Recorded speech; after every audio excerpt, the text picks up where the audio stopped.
अब हम लोग फ्रेश टॉपिक स्टार्ट करते हैं, that is organising. Organising chapter का मतलब क्या है, पहले ये समझो आप। ऑर्गेनाइजिंग, ये पिक्चर दिख रही है, देखो ये है ऑर्गेनाइजिंग। आपने क्या किया है, फाइलें बना दी हैं, फाइलें बना दी हैं और हर फाइल में वो फाइलें, हर बॉक्स में वो फाइल डाली है जो डेज के हिसाब से रेलेवेंट है। देखो मंडे में मंडे वाली file, Tuesday, Wednesday, Thursday, Friday. इसी तरीके से हम ना ऑर्गेनाइजेशन में, कंपनी में भी क्या करते हैं, ऑर्गेनाइज करते हैं चीजों को, वर्कर्स को, मशीन को, टूल्स को, टास्क को। समझ रहे हो? अभी तक जो आपने चैप्टर पढ़े हैं, आपने क्या किया है, प्लानिंग किया है, मैनेजमेंट में प्लानिंग कर ली है, आपने प्रिंसिपल समझ लिए, ठीक, आपने बिजनेस एनवायरनमेंट का मतलब समझ लिया। अब हम क्या कर रहे हैं, अपने जो रिसोर्सेज हैं, मैन, मनी, मशीन, उसको हम ऑर्गेनाइज कर रहे हैं। ठीक है ना? ऑर्गेनाइजिंग का मतलब देखते हैं सबसे पहले। Organising is the process of defining and grouping activities. हम क्या कर रहे हैं, कितनी एक्टिविटीज हमारे पास हैं उसको हम डिफाइन कर रहे हैं, ग्रुपिंग कर रहे हैं of the enterprise and establishing authority relationship among them. और आपस में क्या बना रहे हैं, एक रिस्पॉन्सिबिलिटी बना रहे हैं, एक अथॉरिटी बना रहे हैं, एक रिलेशनशिप बना रहे हैं कि कौन किस काम को करेगा और काम को करने के बाद किसे हैंड ओवर करेगा। ये हमारा ऑर्गेनाइजिंग है। ये 6 to 8 मार्क्स का आएगा, मिनिमम 6 मार्क्स आता ही आता है और मैक्सिमम 8 मार्क्स, इससे ज्यादा का ये चैप्टर नहीं आएगा। अब हम लोग देखते हैं ऑर्गेनाइजिंग प्रोसेस क्या है। इसका मैंने कोड बना रखा है। क्या कोड मैंने बनाया? IDA report. यानी आप ऑर्गेनाइजिंग का सीक्वेंस कैसे फॉलो करते हो उसका मैंने कोड बनाया है, IDA report. I for identification of work, D for departmentation, A for assignment of duty और E for establishing reporting relationship. तो देखो, सबसे पहले ऑर्गेनाइजिंग का पहला प्रोसेस क्या है, आप पता लगाते हो काम क्या है।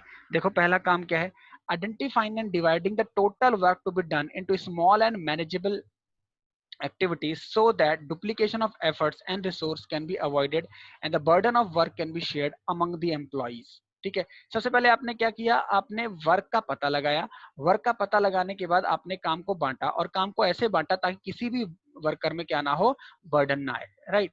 उसके बाद आपने डिपार्टमेंट्स बनाए, छोटे छोटे डिपार्टमेंट्स बनाए। ये क्या है, grouping similar related jobs into target units called department और डिविजन्स। आपने क्या किया, जैसे बैंक में कभी आप जाते हो, देखो वहाँ पे डिपार्टमेंट्स होते हैं, कैश डिपॉजिट का डिपार्टमेंट अलग, विड्रॉवल का अलग, फॉर्म का अलग, क्वेरीज का अलग, लोन लेने का अलग। तो हमने क्या करें, छोटे मोटे डिपार्टमेंट्स बना दिए ताकि हर डिपार्टमेंट में अलग अलग काम को हम कर सकें। उसके बाद असाइनमेंट ऑफ ड्यूटीज, फिर हम क्या कर रहे हैं, ड्यूटीज को असाइन कर रहे हैं, राइट। ड्यूटीज को असाइन कैसे कर रहे हैं, allocate work job of members of each department accordance with their skill and competency। फिर जब हमने डिपार्टमेंट्स बना दिए तो उन लोगों को काम दे रहे हैं जो जिस काम में क्या है, एफिशिएंट है। जैसे मान लो मैंने अकाउंटेंट को अकाउंटेंट का काम दे दिया, जिसके पास अकाउंटेंट की डिग्री है। मार्केटिंग वालों को मार्केटिंग का काम दे दिया। ये है असाइनमेंट ऑफ ड्यूटीज, उनकी स्किल के बेसिस पे। फिर मैंने क्या किया, स्टेब्लिशिंग रिपोर्टिंग रिलेशनशिप। फिर मैंने बना दिया कि काम को करने के बाद कौन किसको रिपोर्ट कब करेगा। Authority responsibility relationship establish so that each individual may know from whom he or she has to take order and whom he or she accountable, right। काम किससे लेना है और काम किसको करके देना है, ये हमारा हो जाएगा स्टेब्लिशिंग रिपोर्टिंग रिलेशनशिप। यहाँ तक बताओ कोई प्रॉब्लम? उसके बाद फिर आगे चलें।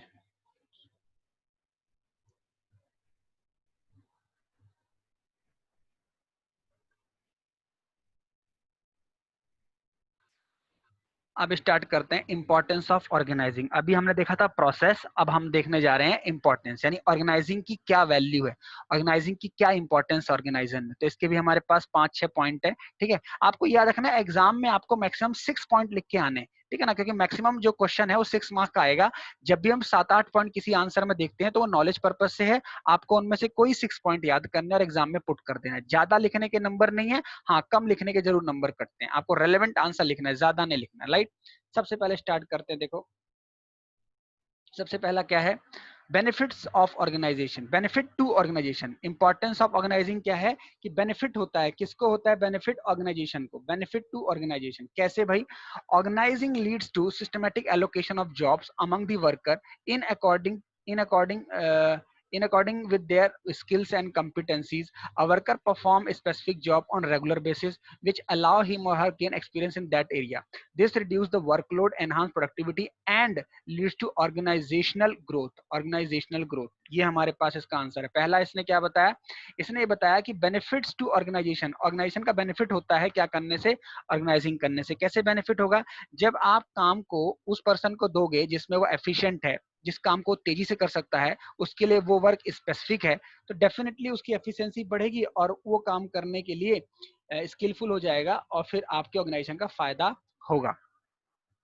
क्लैरिटी इन वर्किंग रिलेशनशिप, दूसरा हमारे पास फायदा, establishing a working relationship under organising clarify lines of communication and specify who is report to whom. अब क्या होता है, इससे क्लैरिटी आ जाती है क्या ऑर्गेनाइजिंग करने से कि कौन किस काम को करने के बाद किसे रिपोर्टिंग करेगा, राइट। तो क्लैरिटी होती है वर्किंग रिलेशनशिप की। ऐसा नहीं है कि काम हमने किसी भी करवा लिया और किसी को भी बोल दिया आप उससे रिपोर्टिंग ले लो, ऐसा नहीं है। एक प्रॉपर ऑर्गेनाइजिंग से हमें क्या रहता है, वर्किंग रिलेशनशिप क्लियर रहता है।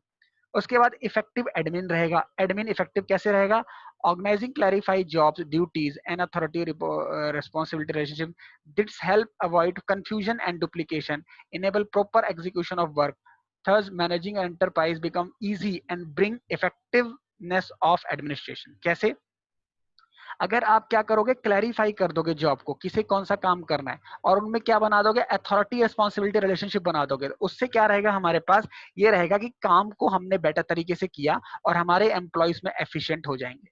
फिर उसके बाद नेक्स्ट बेनिफिट है ऑप्टिमम यूटिलाइजेशन ऑफ रिसोर्सेज।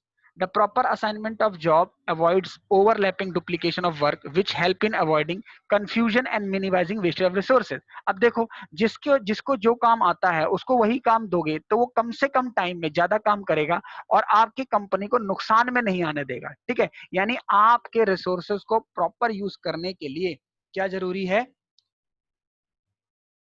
क्या जरूरी है बताओ, ऑर्गेनाइजिंग जरूरी है, ठीक है। उसके बाद next importance, expansion and growth. अगर आप चाहते हो कि ऑर्गेनाइजेशन में क्या हो, एक्सपेंशन एंड ग्रोथ हो, तो organisation help in growth and diversification of enterprise by allowing business enterprise to add more job position, new departments and even new product lines, new geographical territories can be added to current areas of operation, and this will help to increase customer base, sales and profit।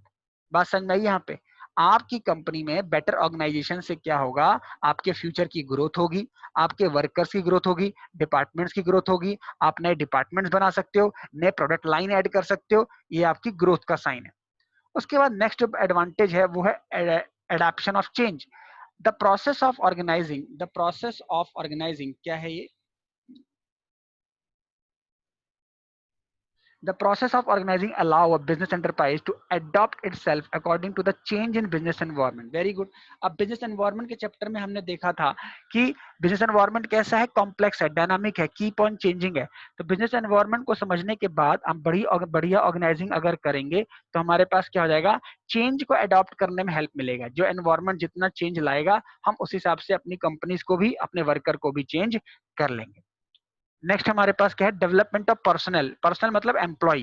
Organizing stimulate creativity among the managers. Effective delegation allow the managers to reduce their workload by assigning routine job to their subordinates। अब देखो, बढ़िया organising से क्या होगा, एक relationship बढ़िया create होगा, delegation हमारा क्रिएट होगा। डेलीगेशन आगे पढ़ने वाले डिटेल से। डेलीगेशन का मतलब होता है काम को देना, ठीक है। डेलीगेशन बढ़िया क्रिएट होगी और जो वर्कलोड है वो कम से कम होगा और हमारे सभी पर्सनल का, एम्प्लॉयज का क्या होगा, डेवलपमेंट होगा। तो this was the importance of organising. बताओ यहां तक कोई problem.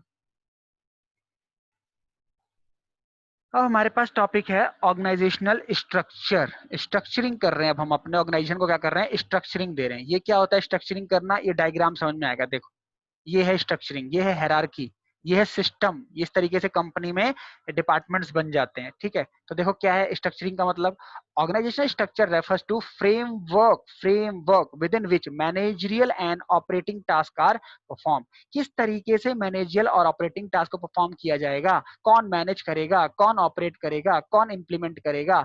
It specifies relationship between people, work and resources. ये बताता है कि रिलेशनशिप क्या है, पीपल, वर्क एंड रिसोर्सेज में क्या रिलेशनशिप है, राइट। यह है स्ट्रक्चरिंग करना। अब ध्यान से सुनेंगे, जो आप स्ट्रक्चरिंग करते हो, ऑर्गेनाइजेशन स्ट्रक्चरिंग करते हो, वो दो टाइप की होती है, या तो हो जाएगी फॉर्मल ऑर्गेनाइजेशन या हो जाएगी इनफॉर्मल ऑर्गेनाइजेशन। फॉर्मल ऑर्गेनाइजेशन हम अगर हम पढ़ते हैं तो फॉर्मल ऑर्गेनाइजेशन के अपने एक तरीके हैं, फॉर्मल ऑर्गेनाइजेशन के अपने एडवांटेज डिसएडवांटेज हैं और इनफॉर्मल के अपने एडवांटेज डिसएडवांटेज हैं, राइट। अब आप देखो, ऑर्गेनाइजेशन स्ट्रक्चर में सबसे पहले हम देखते हैं फॉर्मल ऑर्गेनाइजेशन। फॉर्मल का मतलब होता है ऐसा ऑर्गेनाइजेशन जहां पे आपने रूल्स बना रखे हैं, स्टेप्स बना रखे हैं, हायरार्कीज डिफाइन कर रखी हैं, लोग उस हायरार्की को ब्रेक नहीं कर सकते। Formal organization refers Formal organization refers to the organization structure which is designed by the management to achieve organizational goal. The structure is a formal organization. The structure in formal organization can be functional और divisional. अभी हम आगे पढ़ने वाले हैं जो formal organization होता है वो further या तो क्या होगा functional या क्या होने वाला है divisional. मेरी बात ध्यान से सुनिए, फॉर्मल ऑर्गेनाइजेशन में क्या होता है, चीजें स्ट्रक्चरिंग करी जाती हैं, रूल्स रेगुलेशन बनाए जाते हैं। फॉर्मल ऑर्गेनाइजेशन को आगे दो कैटेगरी होती है, या तो ये फॉर्मल हो सकता है या इनफॉर्मल हो सकता है, सॉरी फंक्शनल हो सकता है या डिविजनल हो सकता है, राइट। जैसे सिंपल सी बात है, मैंने एग्जांपल लिया हुआ है यहाँ पे। अब जैसे कोचिंग की बात करें, जैसे टीचिंग की बात करें, तो टीचिंग अगर आप स्कूल में क्लासेस लेते हो, स्कूल का जो करिकुलम है वो एक तरीके से formal education, right, formal education. और ये क्या है, कोचिंग इंस्टीट्यूट जो हम लेते हैं वो क्या हो जाएगा, informal education, right.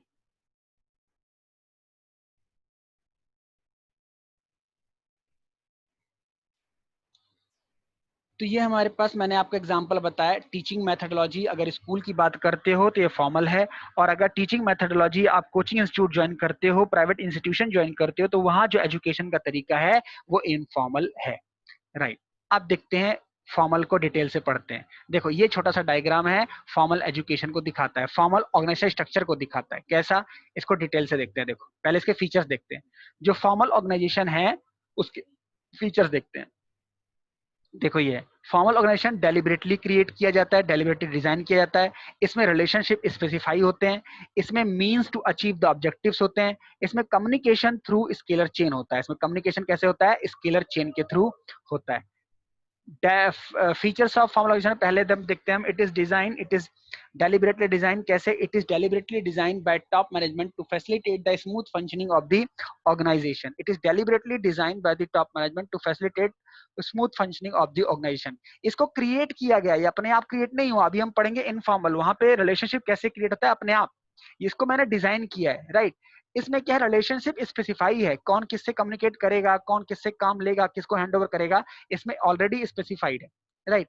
Means to achieve objective, इसको क्यों क्रिएट किया गया है, क्यों बनाया गया है, ताकि हम ऑर्गेनाइजेशन के ऑब्जेक्टिव को अचीव कर पाए, जो हमने प्लान कर रखा है उसको अचीव कर पाए, जो रूल्स बना रखा है उसको हम फॉलो कर पाए, राइट। और एक कम्युनिकेशन कैसे होगा इसमें बताओ, चैप्टर नंबर 2 में पढ़ा था, चैप्टर नंबर 2 में प्रिंसिपल्स में, इसमें कम्युनिकेशन होगा स्केलर चेन के थ्रू।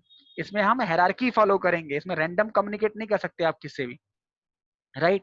उसके बाद standard of behaviour are laid down, यहाँ पे काम कैसे होगा, बिहेवियर के थ्रू, नॉर्म्स के थ्रू, सेट ऑफ रूल्स के थ्रू, राइट। तो ये हमारे पास फीचर्स हो गए, फीचर्स ऑफ फॉर्मल ऑर्गेनाइजेशन। बताओ यहां तक कोई इशू। देखो अब हम स्टार्ट करते हैं advantage disadvantage of formal organization. Formal organization के क्या फायदे हैं, क्या नुकसान है, उसकी एडवांटेज क्या है, उसके नुकसान क्या है। तो देखो इसमें सबसे बड़ा फायदा है, इसमें आप रेस्पॉन्सिबिलिटी फिक्स कर सकते हो, कौन क्या काम करेगा इसमें ऑलरेडी फिक्स है। दूसरा फायदा क्या है, अवॉइडिंग डुप्लीकेशन ऑफ एफर्ट, एक काम को दो बंदा नहीं कर रहा, एक काम को दो बार नहीं किया जा रहा, जो कि इनफॉर्मल में होगा ये गलती।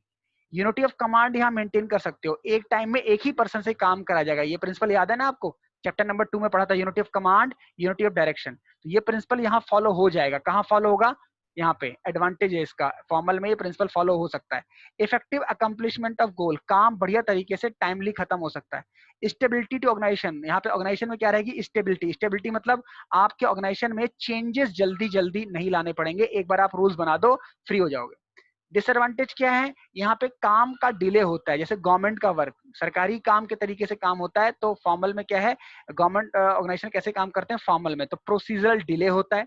Not provide adequate recognition to creative talent, जो यहाँ पे बढ़िया कंपनी, बढ़िया एम्प्लॉइज हैं जो टैलेंटेड है, उनको हम बढ़िया प्लेटफॉर्म नहीं दे पाते, ये प्रॉब्लम है। Difficult to understand human relationship, आपके पास बहुत ही ज्यादा ऑर्गेनाइजेशन में डिफरेंट डिफरेंट तरीके से लोग आए हैं, कंपनी में डिफरेंट डिफरेंट रीजन से हैं, आप उन सबको समझ नहीं पाओगे, क्योंकि आप उनको फाउंडेशन में डाल दोगे, उनको रिस्पॉन्सिबिलिटी में डाल दोगे, वो आप कहाँ समझ पाओगे, सिर्फ इनफॉर्मल। तो ये इसमें प्रॉब्लम, राइट। एडवांटेज डिसएडवांटेज पूरा हो गया। तो इस तरीके से ये हमारा फॉर्मल की एडवांटेज और डिसएडवांटेज पूरा खत्म हो गया।